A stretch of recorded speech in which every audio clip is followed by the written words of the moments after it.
Una vez más a los webinars temas para la sostenibilidad empresarial, un espacio que hemos destinado para que puedan actualizar conocimientos y de esta manera desarrollar nuevas habilidades y competencias. El día de hoy tenemos como invitada a Zulma Escalante, directora del Máster de Liderazgo en Sostenibilidad y Responsabilidad Social de la Universidad Complutense de Madrid y coordinadora académica del Máster de Compliance Officer de la misma universidad. El día de hoy vamos a tratar el tema cultura ética y de compliance, relación entre la responsabilidad social corporativa, sostenibilidad y compliance. Recuerden que son 40 minutos que estamos aquí conectados, actualizando conocimientos y que todos los miércoles a las 11 a.m. estamos trayendo para ustedes temas para la sostenibilidad empresarial. Este espacio es liderado por el Centro de Educación Continua de la Universidad Simón Bolívar desde el área de sostenibilidad empresarial. Mi nombre es Diana Rojas, coordinadora de esta área, y los estoy acompañando. Recuerden que nos pueden enviar en qué temas requieren actualizar conocimientos y nosotros gestionamos un conferencista experto para que esté aquí con ustedes trayéndoles nuevos conocimientos. Vamos a aprovechar esta oportunidad para contarles de qué trata la sostenibilidad empresarial rápidamente. Es un área de la Universidad Simón Bolívar que trabaja de la mano con el sector empresarial desarrollando experiencias de formación, ya sea a la medida de cada una de las empresas. Tenemos las escuelas de formación a la medida, actualizaciones específicas, bootcamp, proyectos educativos 4.0, las asesorías, los eventos empresariales, las convocatorias, las certificaciones, programas de entrenamiento directivo. Trabajamos de la mano con el sector empresarial para conocer cuáles son las necesidades de formación y de esta manera poder desarrollar una experiencia de formación a la medida de sus objetivos estratégicos y generar una oferta abierta que dé respuesta a estos requerimientos. Los invitamos pues, a que nos sigan en nuestras redes sociales y que nos contacten para acompañar la formación de sus empresas. Queremos también aprovechar este espacio si hacen parte de una empresa y si esta empresa está articulada a los ODS, puede ser beneficiada de una beca en el diplomado Valor Compartido en la Gestión Estratégica de la Sostenibilidad. Este diplomado está abierto y las empresas que estén articuladas a los ODS pueden inscribirse. Tienen plazo hasta el 15 de octubre, es decir, hasta el día de mañana, para poder presentar su postulación. Las clases inician el 20 de octubre. ¿Cómo puede su empresa vincularse o aprovechar esta beca para el diplomado Valor Compartido en la Gestión Estratégica de la Sostenibilidad? Es fácil. Uno debe inscribirse a un link que ahora les mandamos por este chat. Les mandamos el link donde pueden inscribir. Ahí escriben todos los datos de su empresa y de esta manera podrán comenzar a participar de la beca. Después inmediatamente deben mandar un documento de máximo 200 palabras donde expresan por qué consideran que su empresa está impactando a los ODS. Con estos dos requisitos, esperan la respuesta si su empresa queda o no beneficiada dentro de las becas. Son 25 becas que tenemos disponibles para las empresas y que la idea es que puedan aprovecharla. Mañana se cierra pues, esta convocatoria y esperamos a las personas que están aquí presentes, que si están interesados lo puedan hacer. Bueno, sin más preámbulo, vamos a darle la dinámica de la conferencia del día de hoy. Vamos a tener, pues como les comenté, nuestra invitada del día de hoy, Zulma Escalante y Aguilar. Vamos a tratar el tema de cultura ética y de compliance y todas las preguntas vamos a invitarlos a que las hagan en el Instagram de @sostenibilidad empresarial en esta publicación donde los invitamos. ¿Por qué lo llevamos al Instagram? Para que de esa manera también los invitamos a que nos sigan en nuestras redes sociales y estén informados sobre todos los espacios de formación gratuitos que estamos diseñando y que podrían ser de interés de ustedes. pueden hacer las preguntas en el espacio de preguntas, los pueden hacer aquí en el Instagram, o también hemos habilitado este chat de aquí, de Zoom. Durante la conferencia los micrófonos van a estar apagados, ya sabemos que después de esto ya 7 meses pues, en Colombia, que esta conferencia también está abierta a nivel internacional. Una de las ventajas que tenemos de que sea por estas plataformas es que esta conferencia es internacional y pues aquí se están conectando personas de Argentina, de España, de Colombia, de Bolivia, de Chile. Bueno, ahí tenemos varias personas inscritas de diferentes países. Los invitamos a que las preguntas las dejen para el final, que vamos a abrir ese espacio de preguntas y que todas las preguntas, la idea es que las podamos contestar en un tiempo que tenemos requerido para preguntas. Mientras tanto, vamos a dejar que la conferencista durante su tiempo de exposición pueda exponer todo el contenido que nos tiene para el día de hoy. Sin más preámbulos, muchísimas gracias, Zulma, por haber aceptado la invitación a este espacio para la sostenibilidad empresarial. Gracias, de verdad, por haber querido compartir con nosotros pues, tus conocimientos. Te doy la palabra. Bueno, ante todo, gracias a la Universidad Simón Bolívar por invitarme, gracias a Diana Rojas, a la coordinadora especialmente, que fue nuestro contacto, ya nos conocemos hace años. Y hoy voy a compartir, no sé si estáis viendo, voy a compartir la pantalla, ¿de acuerdo? Decidme si la veis. A ver. Está todavía pensando, pero ahí esperamos que... A ver, espera un segundito, ¿eh?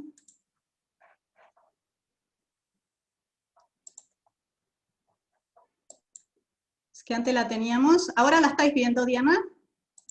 No, todavía no proyecta. A ver, un segundo, por favor.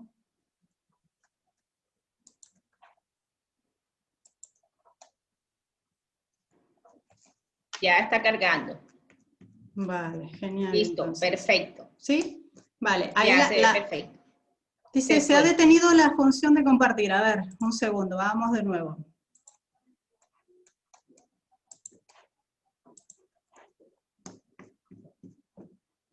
¿Ahora sí la estáis viendo, Diana? Ahora sí.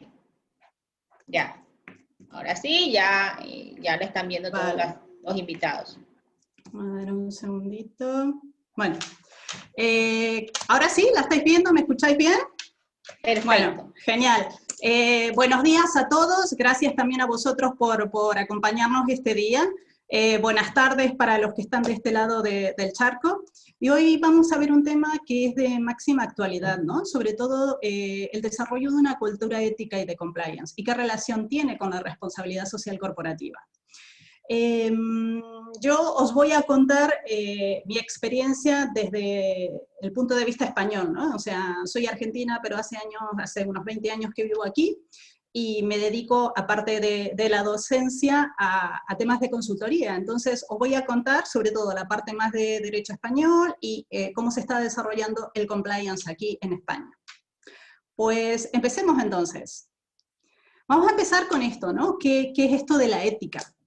Y la ética empresarial justamente es una rama de la ética aplicada, y es un conjunto de principios y valores y normas que rigen las actividades que desempeña una empresa. Y cultura empresarial, y la cultura empresarial justamente es el conjunto de normas, de valores, de creencias, de formas de pensar y de sentir y de actuar que son compartidos por los miembros de una organización. Vamos a ver que en la cultura ética, a ver un segundito, ahí que sí, ¿no? Ahí está, ahí creo que se ve bien. Vamos a ver que la cultura, los elementos de una cultura, o sea, no voy a entrar en mucho detalle, pero aquí sí podéis ver algunos, ¿no? Algunos de los elementos que son imprescindibles para desarrollar una cultura empresarial. En primer lugar, la visión, o sea, es importante que no solamente los directivos tengan la visión de la empresa, sino que sea compartida por todos los miembros de la organización. Es decir, ¿qué es lo que quiere ser la empresa a futuro? Los valores son claves. La empresa tiene que definir desde un comienzo qué valores la rigen. Y también tiene que buscar personas, que es el siguiente componente, que compartan esos principios y valores. Por eso tenemos que hacer, y lo vamos a ver más adelante, que nosotros tenemos que hacer una selección o tener un proceso de selección certero de aquellos, ya sean o empleados o colaboradores u otros grupos terceros que conformen los grupos de interés que trabajen o colaboren con la empresa. Los comportamientos, por supuesto, es decir, la cultura la desarrollan las personas a través de sus comportamientos. La empresa tiene que ser clara en definir qué comportamientos son permitidos y cuáles son prohibidos. Esto ya vamos a ver más adelante cómo lo va a poder hacer. Las normas, por supuesto, es la aplicación de esos valores y sobre todo de lo que la empresa decide que se puede hacer o no en la organización. Las prácticas, justamente, es uno de los elementos de la cultura que es lo que nos lleva, o sea, esas prácticas repetitivas en la organización. La estructura organizacional también nos va a decir mucho, es decir, una estructura organizacional que sea más vertical va a limitar, muchas veces, en muchas ocasiones, va a limitar justamente esa, o una mayor participación o una mayor creatividad, o sea que el tipo de estructura organizacional también nos va a decir mucho de la cultura empresarial. Los sistemas de control, por supuesto, son claves. Los recursos, si bien la cultura es un elemento intangible, está compuesto por distintos elementos que requieren recursos, la página web, las instalaciones, la imagen corporativa, etcétera, etcétera. Por otro lado, también los símbolos, los mensajes, hacen a una cultura empresarial. Pero vamos a ver ahora, o sea, esto de la cultura ética, o sea, lo desarrollan normalmente en las empresas dos áreas, que son las áreas de responsabilidad social corporativa y sostenibilidad, y las áreas de compliance. Entonces, aquí os traigo un pequeño resumen, ¿no? de qué es lo que hacen estas dos grandes áreas para ver luego dónde están esos puntos en común. En un modelo o en un sistema de responsabilidad social corporativa, por supuesto, si os veis aquí en el primer punto, es clave el liderazgo. Es decir, los líderes no solamente tienen que dar una imagen tienen que ser ejemplares, sino también van a determinar el tono ético de la organización. Es importante también definir un comité de sostenibilidad y ética y, por supuesto, tener una dirección de responsabilidad social corporativa o de sostenibilidad que esté dotada de recursos sobre todo y de independencia. Por otro lado, para hacer todo nuestro plan estratégico, siempre vamos a tener que hacer un análisis interno y externo de la organización. Y sobre todo, detectar riesgos. En el caso de responsabilidad social corporativa, nos vamos a orientar más a los riesgos reputacionales. Otro punto importante es la detección, priorización y diálogo con los grupos de interés. Esto es clave, determinar no solamente qué grupos de interés me afectan, sino saber qué es lo que ellos necesitan, va a ser clave para poder incorporarlo a la estrategia. El siguiente paso es el proceso de materialidad. El proceso de materialidad justamente es determinar cuáles son aquellos asuntos que son relevantes para la organización y también cuáles son los más importantes para mis grupos de interés. Esa confluencia me va a determinar los asuntos relevantes, los asuntos materiales. Una vez que tengamos esos asuntos materiales, los vamos a incluir en nuestro plan estratégico. Es fundamental. Nosotros tenemos que hacer un plan estratégico donde nos determinemos cuáles son esos objetivos, cuáles son los indicadores. Es fundamental. Y por supuesto, desplegarlo luego a procesos, a acciones, a planes, a acciones concretas. Una vez que lo tenemos definido, por supuesto, lo vamos a implantar y siempre, recordaros, vamos a trabajar en estas tres dimensiones, en la dimensión económica, en la ambiental y en la social. A mí me gusta, sobre todo en nuestros másteres, también me gusta incluir una cuarta, que sería la parte tecnológica. Pero no desde el punto de vista técnico, sino sobre todo nosotros vamos a tener que analizar la tecnología desde el punto de vista de la integridad, de la ética. El avance tecnológico que estamos teniendo hoy día ya nos está sometiendo, ¿no?, a dilemas éticos. Y justamente esa parte es que las tenemos que trabajar con las áreas de compliance y con las áreas de responsabilidad social corporativa. Otro punto importante es el desarrollo de esta cultura ética.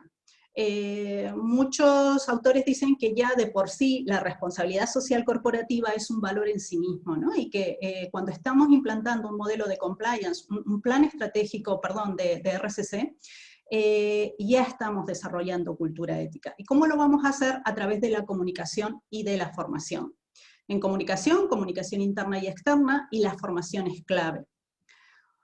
Dentro de lo que sería la comunicación, un punto importante en las áreas de sostenibilidad es el reporting, el informe de sostenibilidad. Y aquí os quiero contar, en España tenemos una ley de información no financiera, por el cual las determinadas empresas que tienen más de 500 empleados y que reúnen otra serie de requisitos, están obligados a reportar no solamente sus aspectos económicos, económico-financiero, sino que también tienen la obligación de reportar aspectos de buen gobierno, aspectos medioambientales y sociales. Es decir, que la responsabilidad social corporativa aquí en España ha dejado de ser voluntaria para un determinado grupo de empresas. Para el resto sigue siendo voluntarias. Esto se va a extender ahora en el 2021 a las pymes de más de 250 empleados. O sea que, como veis, ya hay un mayor incremento de la regulación. Por supuesto que, como en cualquier todo proceso, nosotros aquí tenemos que hacer un seguimiento, una medición y una auditoría de nuestro sistema. Y también una mejora continua. Ahora vamos a pasar a compliance. No sé si ahí estáis viendo el título, porque aquí al ver aquí las personas se me cortan, ¿no? Aquí os pongo lo que sería un modelo muy sintético de compliance. El compliance, al igual que la responsabilidad social corporativa y la sostenibilidad, se tiene que adaptar muchísimo al tipo de organización. Entonces, aquí en España, a partir del 2015, se modificó el Código Penal, y entonces, a partir de entonces, las empresas pueden, la persona jurídica puede cometer delitos, es decir, el código prevé un catálogo de delitos que puede cometer la persona jurídica, y también habla que se tiene que realizar un modelo de organización y control para poder prevenir o atenuar la responsabilidad penal de esa persona jurídica. Entonces, dentro de lo que sería un modelo de compliance, o un sistema de compliance, si lo tenemos ya integrado en la organización, es clave el liderazgo. Como os decía, en compliance también el liderazgo va a determinar el tono ético de la empresa. También es necesario constituir un comité de ética, nombrar una dirección de compliance, sobre todo, y aquí sí es importante que tenga independencia con respecto a las demás áreas de la empresa, y sobre todo que tenga recurso propio. También tenemos que hacer tanto un análisis interno y externo de la empresa, sobre interno para ver cuáles son aquellos procesos que pueden constituir un mayor riesgo para la organización. Otro punto clave es el código de conducta. Esto lo vamos a ver más adelante, pero un punto clave es el código de conducta. El código de conducta es la piedra angular sobre la que se va a desarrollar todo el sistema normativo interno de una empresa. Por supuesto que también es necesario un código de conducta o unas políticas. Sin un régimen disciplinario no tiene sentido. Entonces siempre también hay que determinar el régimen disciplinario o sancionatorio. Una vez que tengamos también nuestro código de conducta, tenemos que hacer una detección y priorización de riesgos. Sobre todo, dentro del área de compliance, nos vamos a basar en principio en los riesgos penales.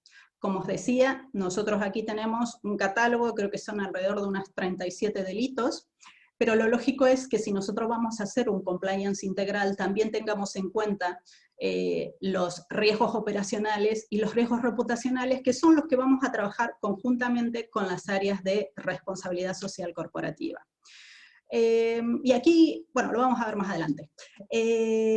Por supuesto, una vez que tenemos detectados cuáles son esos riesgos, vamos a hacer un modelo de prevención de delitos. Es decir, vamos a determinar qué controles vamos a aplicar para que ese riesgo no se materialice. Es decir, un modelo de compliance tiene un carácter preventivo.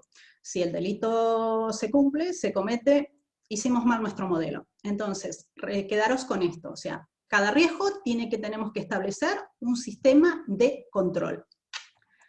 Una vez que tengamos nuestro sistema de de prevención de delitos lo tenemos que integrar con todas las demás operaciones y sistemas de la organización. Otro punto clave para cualquier modelo de compliance es el canal denuncia o canal ético.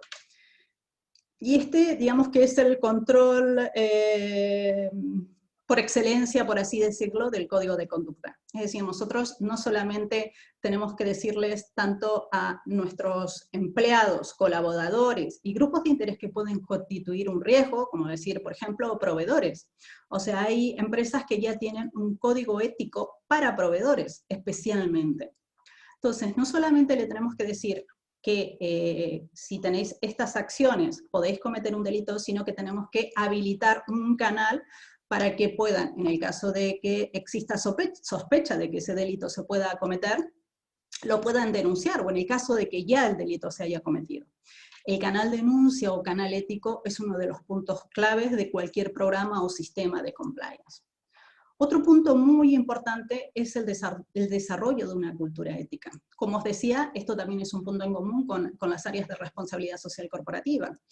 Cuando estamos implementando un modelo de compliance, no tiene que tener solamente el objetivo de eximir a la persona jurídica de responsabilidad penal, sino que el objetivo es crear una verdadera cultura ética.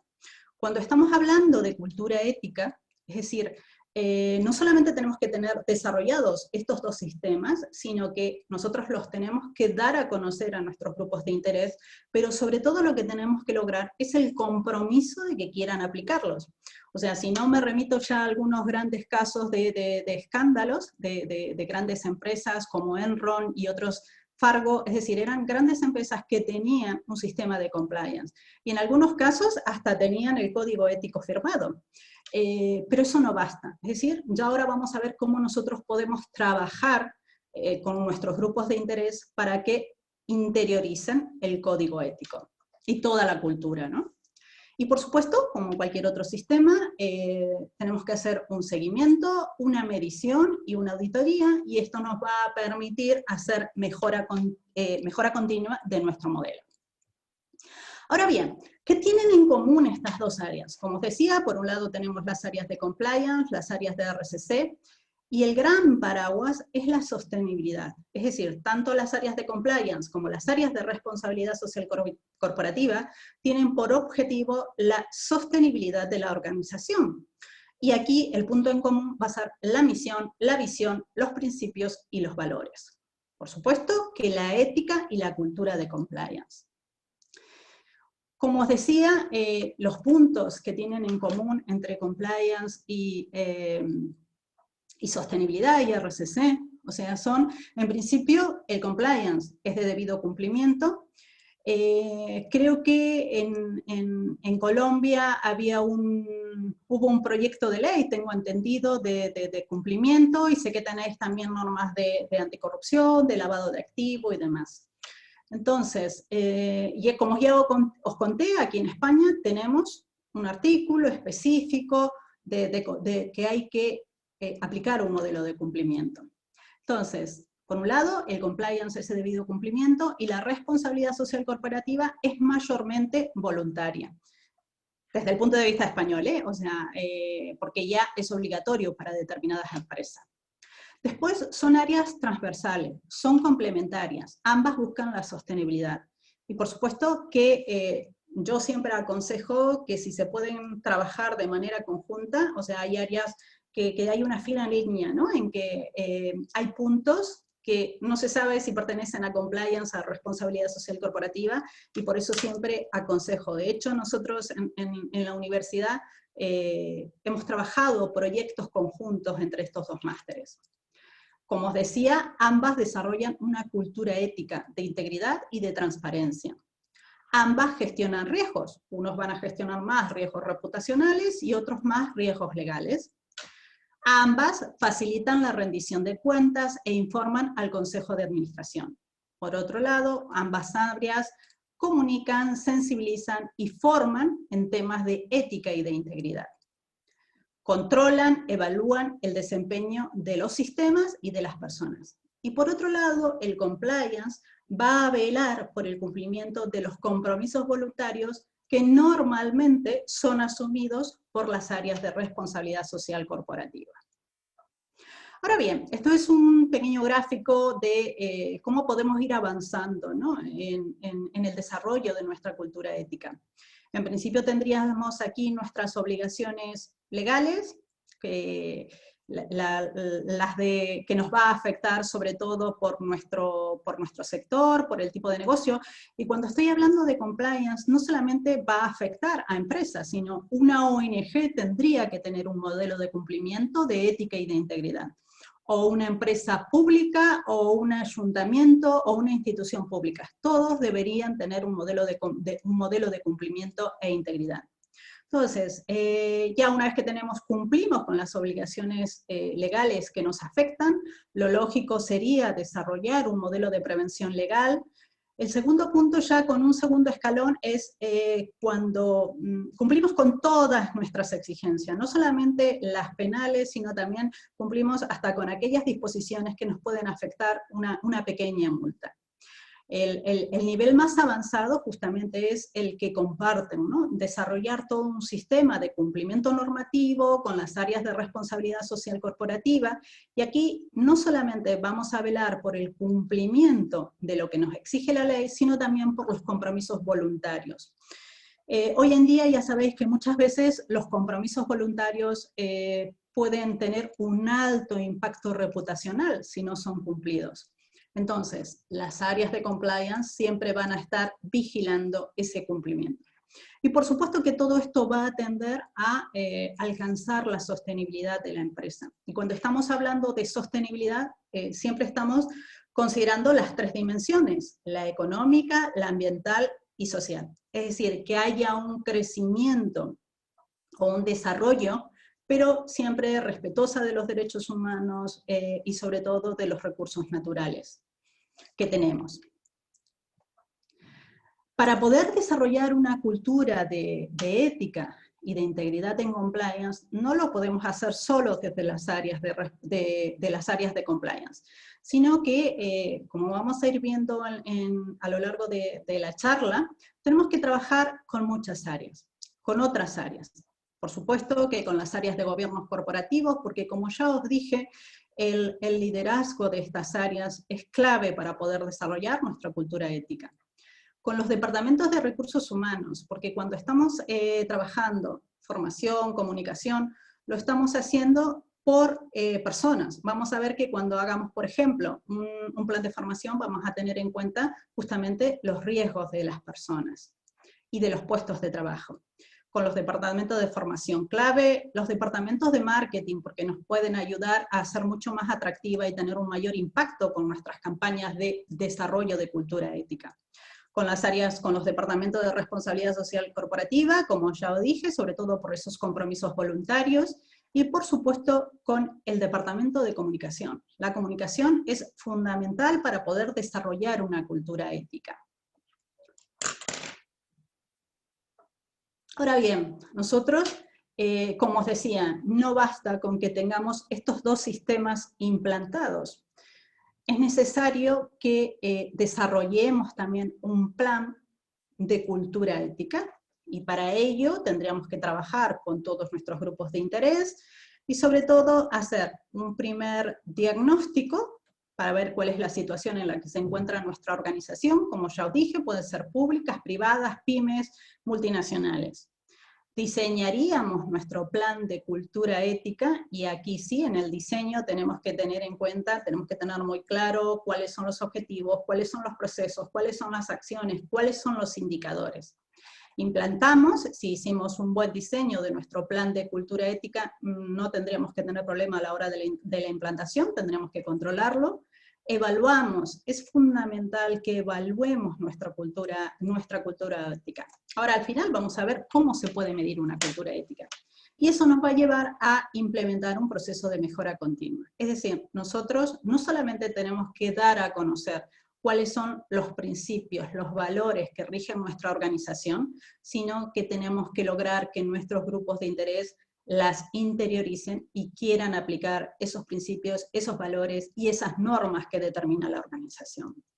Y aquí, por supuesto, que tenemos que, tiene que haber claridad, es decir, la empresa tiene que ser muy concreta en decir qué es lo que quiere, o sea, de sus grupos de interés, especialmente de sus trabajadores y de sus directivos, qué conductas son permitidas y cuáles están prohibidas.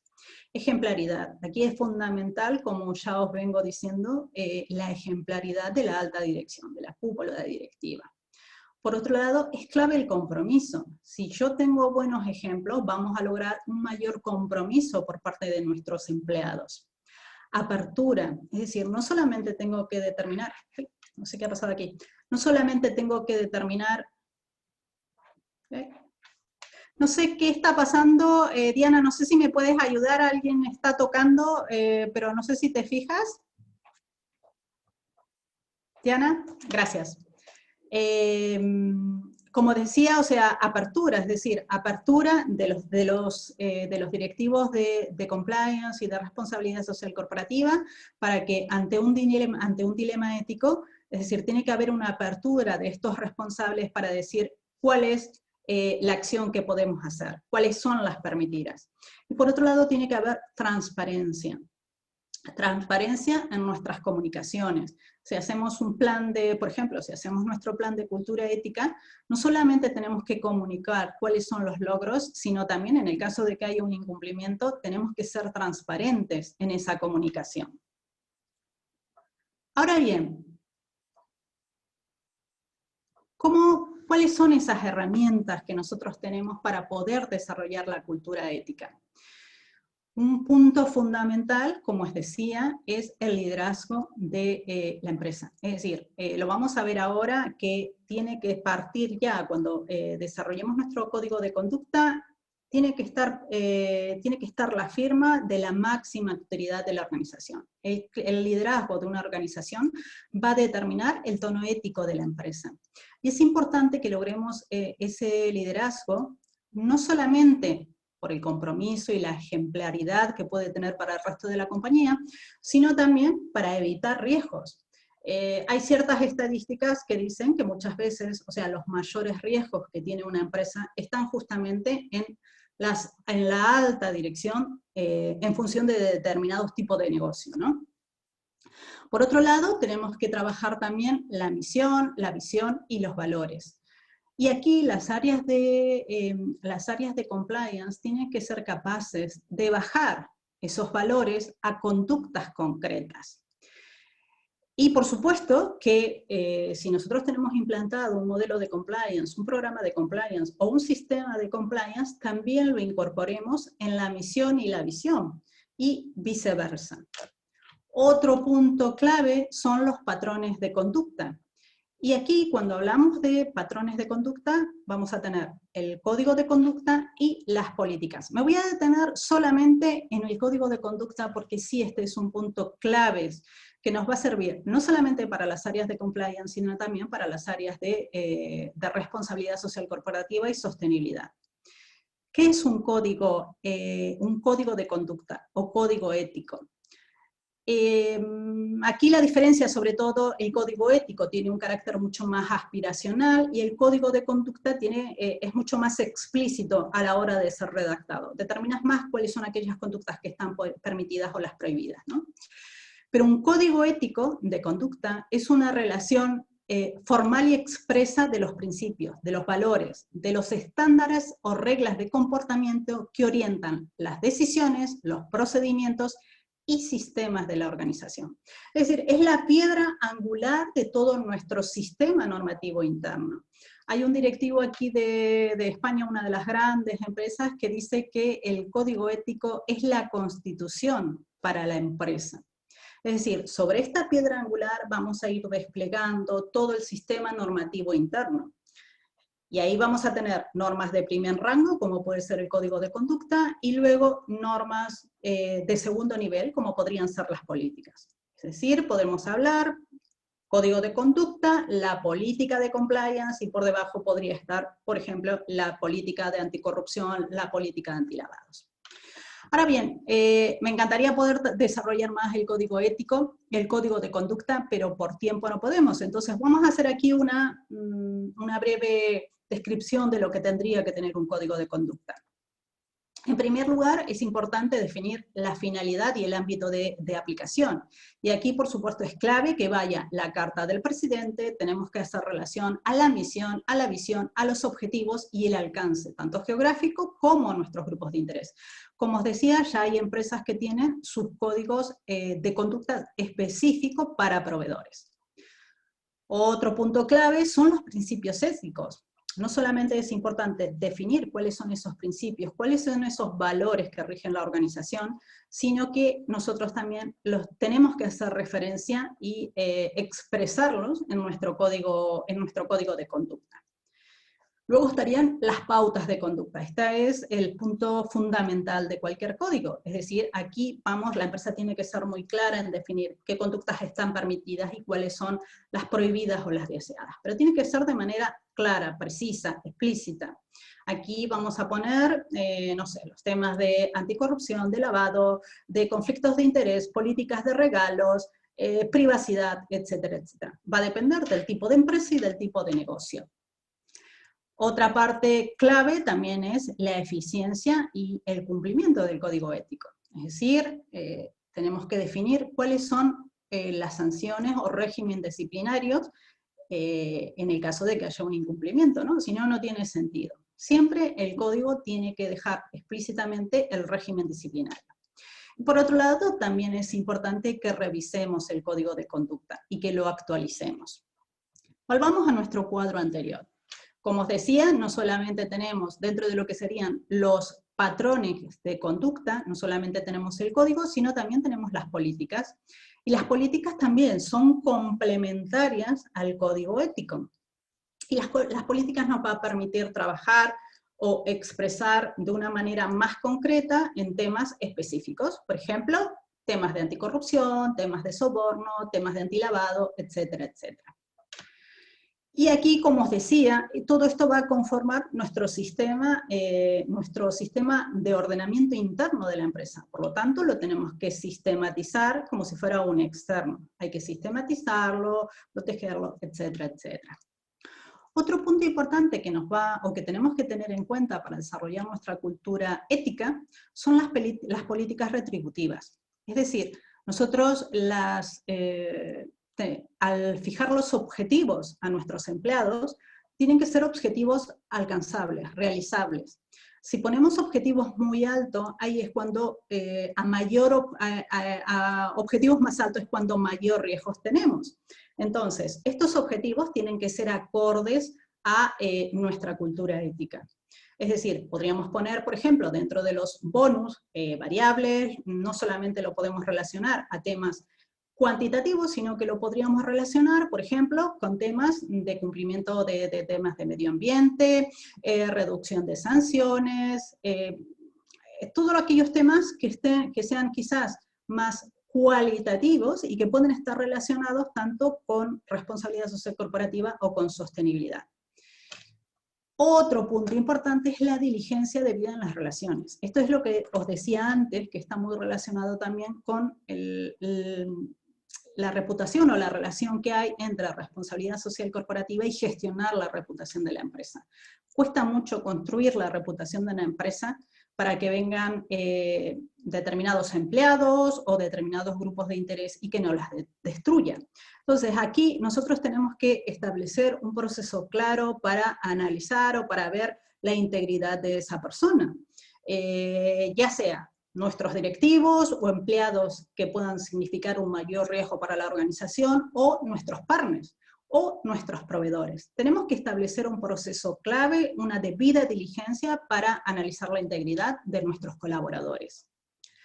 Otro punto son los incentivos y desincentivos. Es decir, dentro de los incentivos nosotros tenemos que promocionar, publicitar las buenas acciones y éticas que desarrollan nuestros empleados, nuestros directivos o nuestros colaboradores. Pero también tenemos que la empresa tiene que ser muy firme a la hora de incumplimientos. Es decir, la empresa tiene que ser clara y hacerlo de manera patente. En el caso de que haya un incumplimiento, una violación del código ético o de las políticas de la empresa, que aplique una sanción. Porque eso también va a servir de ejemplo para el resto de nuestros grupos de interés. Otro punto clave que tenemos, otra herramienta clave que tenemos para desarrollar cultura ética es la comunicación. Y aquí tenemos que hablar tanto de la comunicación interna como externa. Vamos a tener que armonizar nuestros mensajes desde las áreas de compliance con las áreas de comunicación, las áreas de responsabilidad, y también los vamos a tener que armonizar con la misión, con la visión y con los valores de la empresa. Y por otro lado, dentro de la comunicación externas, siempre las empresas que apliquen modelos de compliance o de responsabilidad social corporativa, lo comunican a través de su memoria de sostenibilidad. Y como os decía, aquí, por ejemplo, en España, esto ya es de obligado cumplimiento para determinado tipo de empresas.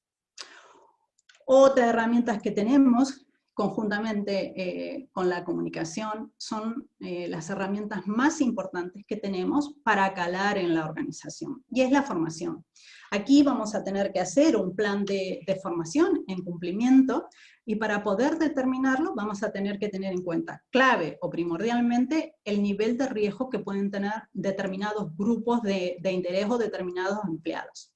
Vamos a tener que tener en cuenta también cuál es el cuerpo normativo al que estamos obligados, y por otro lado vamos a determinar los objetivos, los contenidos, la metodología, y un punto muy importante, por lo menos aquí en España, es determinar un responsable en cada una de las fases de este plan de formación, no solamente para que haga el control, sino también para que vaya recabando todas las evidencias. Es decir, aquí se necesita no solamente aplicar un modelo de compliance, sino que nosotros, en el caso de que haya un incumplimiento, tenemos que demostrarle al juez que hay una verdadera voluntad de aplicar una cultura ética. Entonces, aquí os aconsejo que vayáis recabando todo tipo de pruebas, porque es lo que nos va a pedir el juez en el caso de que haya un incumplimiento. Entonces, en el tema de formación, no solamente tenemos que formar, y en ese caso una prueba sería, por ejemplo, una hoja de firma, un cuestionario de satisfacción de calidad. No solamente eso, sino que nosotros tenemos que probar que esa persona ha entendido esa formación o ese delito o el código de conducta, porque es la única forma que vamos a demostrar que esa persona ha interiorizado la voluntad de la persona jurídica, la voluntad de la empresa de querer ser ética. Otro punto importante son los compromisos voluntarios, y aquí en los compromisos voluntarios, como os decía, muchísimas empresas ya asumen compromisos voluntarios, por ejemplo, en temas de reducción de emisiones, en temas de voluntariados corporativos, en temas de conciliación familiar, en temas de igualdad de oportunidades. Como os decía, las áreas de compliance tienen que velar por el cumplimiento de estos compromisos voluntarios, porque en el caso de que se hagan públicos y que no se cumplan, pueden tener un impacto reputacional muy serio. También tenemos que valernos de las áreas de marketing, es decir, nosotros podríamos crear una marca de cultura ética para que sea más atractiva o para poder desarrollarla de una manera mucho más atractiva para nuestros grupos de interés, hacerla de una manera más creativa. Tenemos que valernos de todos los medios, tanto en comunicación, en formación o en marketing, para poder llegar a nuestros grupos de interés que entiendan cuál es la cultura corporativa, que la interioricen y que la quieran aplicar. Nosotros podríamos aplicar o desarrollar estos dos modelos que os digo, tanto de compliance como de responsabilidad social corporativa. No digo que sea fácil, pero sí lo podemos instrumentalizar de una manera más práctica y más rápida. Pero desarrollar cultura ética requiere varios años, o sea, no es de un día para el otro, sino que hay autores que dicen que necesitamos como mínimo de 3 a 4 años, ¿no? Luego va a ir dependiendo del tipo de organización, de la envergadura, etcétera, etcétera. Pero desarrollar una cultura ética requiere mucho compromiso, mucha implicación, esfuerzo, y es a largo plazo. Ahora bien, como os decía, una vez que nosotros tenemos desarrollado nuestro plan de cultura, que lo medimos, que lo hemos implantado, otra parte importante es medir la cultura de compliance, esta cultura ética.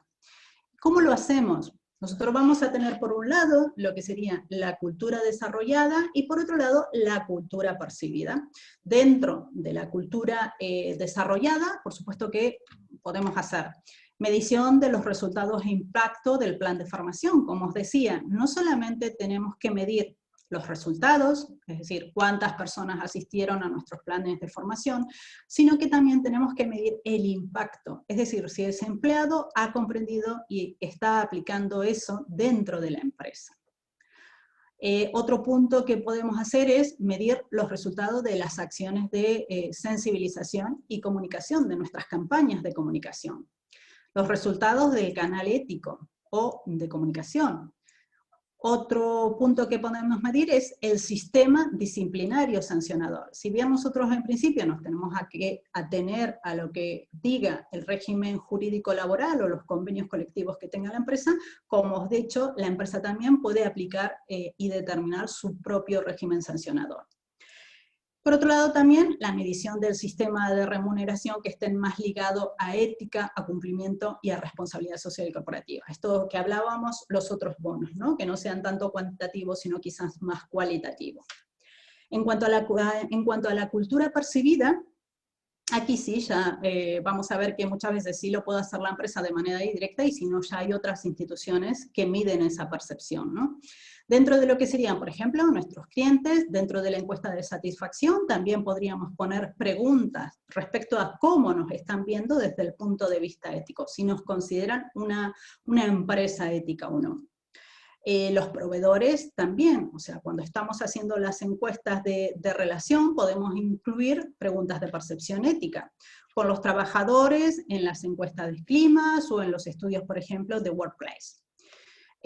Con respecto a la sociedad, existen ya en el mercado, hay, por ejemplo, estudios independientes del informe de Reputation Institute, Merco, Fortune, etcétera, etcétera. Dentro de inversores también tenemos, por ejemplo, los estudios de Dow Jones Sustainability para determinados tipos de empresas.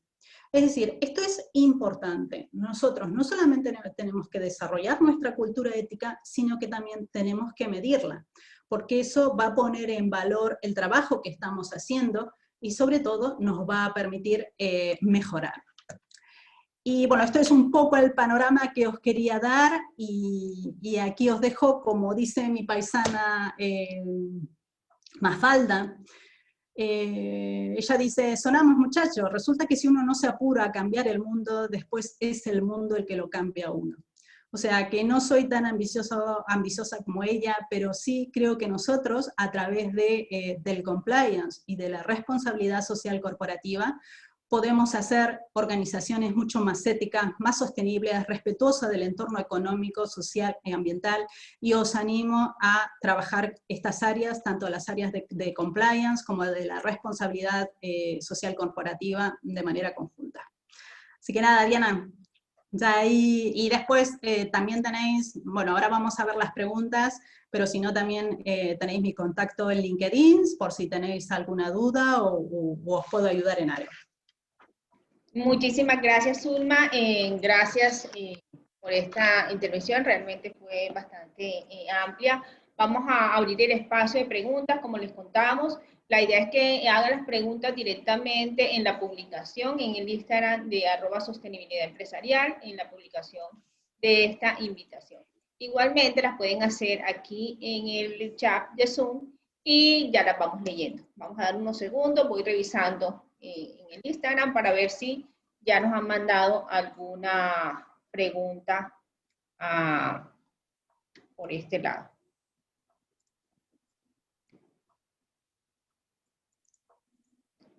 Sí, ya tenemos la primera pregunta es, ¿qué recomiendas cuando una empresa aún no ha implementado ni compliance ni responsabilidad social?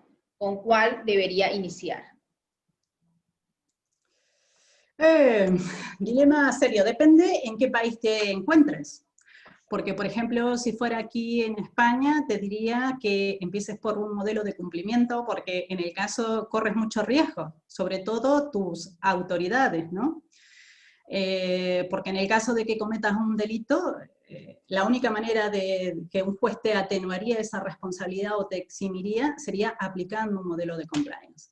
En el caso de que estés en otro país donde no haya una regulación expresa y que no sea obligatorio un modelo de compliance o un sistema de responsabilidad social corporativa, como ya está haciendo en España, yo te diría que vayas de manera paralela. Sobre todo, para mí el punto clave en principio es determinar un código de conducta y unas políticas básicas. Y después, por supuesto, el análisis de riesgo. El análisis de riesgo te va a permitir saber en qué puntos vas a tener que trabajar, tanto desde el punto de vista cumplimiento, desde el punto de vista legal, como de las 3 dimensiones de responsabilidad social corporativa. Podrías ir trabajando todo, ir priorizando. Por eso te digo, para mí, en principio, lo primordial sería código de conducta, políticas, análisis de riesgo, y paralelamente también iría trabajando en temas medioambientales y sociales. Esto va a depender si es una gran empresa o es una pyme. Tenemos que ver también con los recursos que tenemos. Pero muchas veces trabajar en temas de sostenibilidad o de responsabilidad social corporativa no pasa tanto por dinero, sino por creatividad, por crear sinergias y por buscar soluciones, ¿no? Por alianzas, que es uno de los objetivos de los ODS, que lo tenía ahí para poner mi cuña publicitaria, los ODS chiquitito cuando hablé del modelo de compliance, pero al final, como era tanta información, se me pasó. Pero tener en cuenta también, a la hora, si no tienes nada, ten en cuenta los ODS, que puede ser una palanca también para el desarrollo sostenible. Ok. Bueno, voy a ir alternando las preguntas que tengo en el Instagram con las preguntas que tengo en este chat. Vamos a ir contestando como en diferente pues, orden.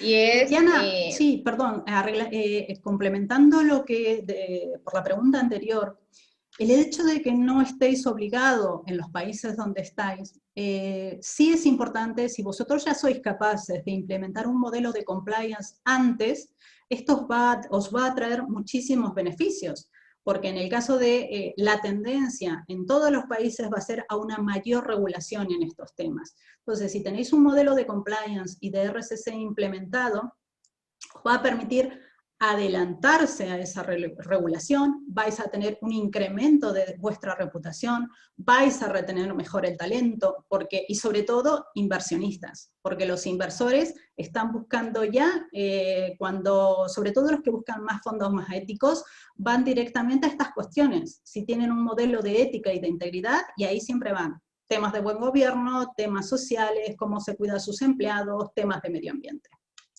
Ok. Perfecto. Bueno, acá tenemos otra pregunta que me encanta, la está realizando Claudia Jacobo desde Perú, y entonces nos dice, Clau, ¿cómo debe ser la relación entre compliance y auditoría interna? Hola, Claudia.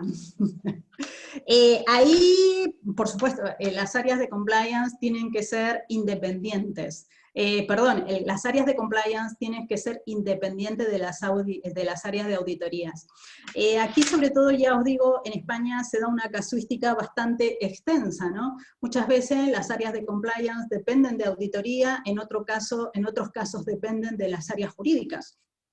Entonces, para mí tienen que ser completamente independientes de auditorías. En todo caso, el Compliance Officer tiene que reportar al comité ético. Y como os decía, dentro de este comité puede haber personas de auditoría, personas de las áreas de sostenibilidad y también de las áreas del área jurídica, ¿no? Pero tienen que ser independientes. Si no, mal vamos. Dale, acá tenemos otra pregunta y es... se relaciona con la que tengo en el Instagram, y es, ¿estos modelos es para empresas grandes únicamente? ¿Las pequeñas empresas también pueden implementarlos? No, todas las empresas, por eso os digo, hay tanto en principio, sector público y sector privado, ambos tendrían que aplicar estos modelos éticos, pymes y multinacionales.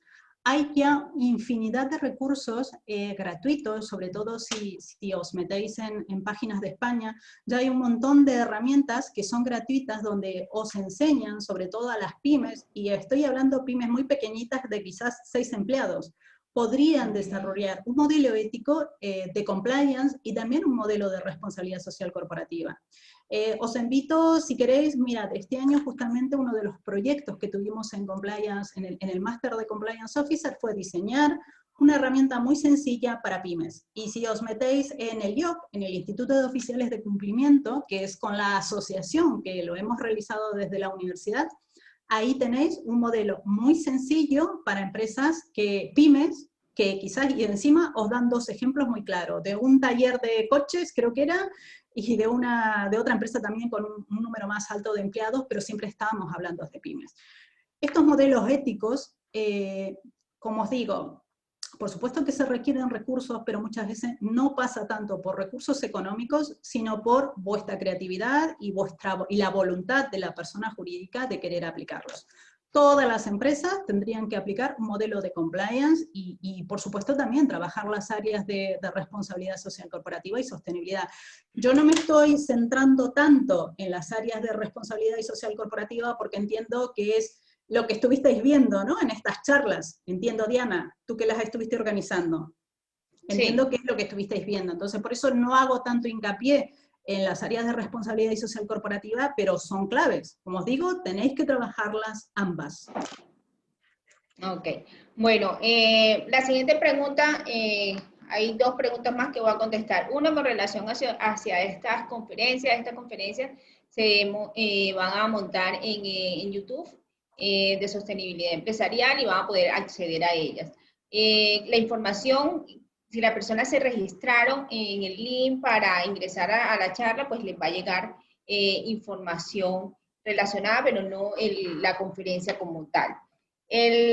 Con relación a lo otro que me preguntaban era con relación a lo de la beca. El diplomado tiene una duración de 80 horas, es sincrónico, va a ser virtual, es decir, va a ser virtual. Pueden acceder a ellas por medio de la empresa, es decir, registran la empresa y la empresa es la que queda registrada, pero el certificado se le entrega a la persona que queda matriculada dentro de la formación. Los conferencistas son nacionales e internacionales, aprovechando pues el tema de la virtualidad. Eso es con relación a lo que hacían de las preguntas con relación a lo de la beca y con relación a lo de la grabación. Creo que, bueno, que dimos, creo que ya alcanzamos a contestar las preguntas que teníamos acá dispuestas, el tiempo también, pues los hemos, el modelo también, bueno, vamos a contestar esta última que ya me da aquí que la están asomando ya como la última pregunta. ¿Tiene información de páginas en España para ver el modelo de compliance para MIPYMES?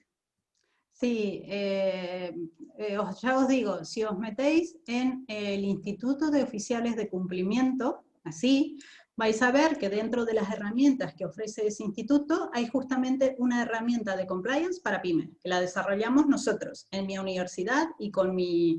Ya sabéis, yo tengo el corazoncito dividido, porque por un lado estoy por las áreas de sostenibilidad, pero también estoy en compliance. Entonces, nosotros en nuestros másteres trabajamos con proyectos reales y siempre nos gusta hacer una contribución social.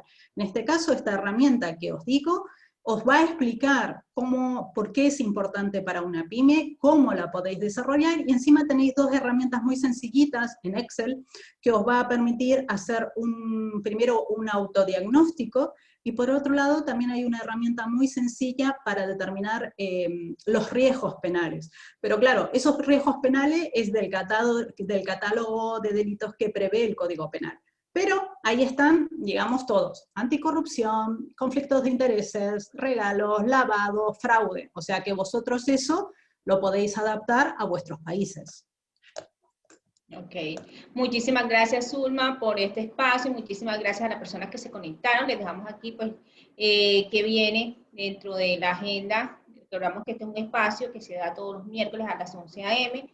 La otra semana estaremos hablando sobre las tendencias internacionales de cambio en los perfiles de la comunidad portuaria. También vamos a tener enlace con Barcelona, España. Vamos a estar mirando como este tema portuario.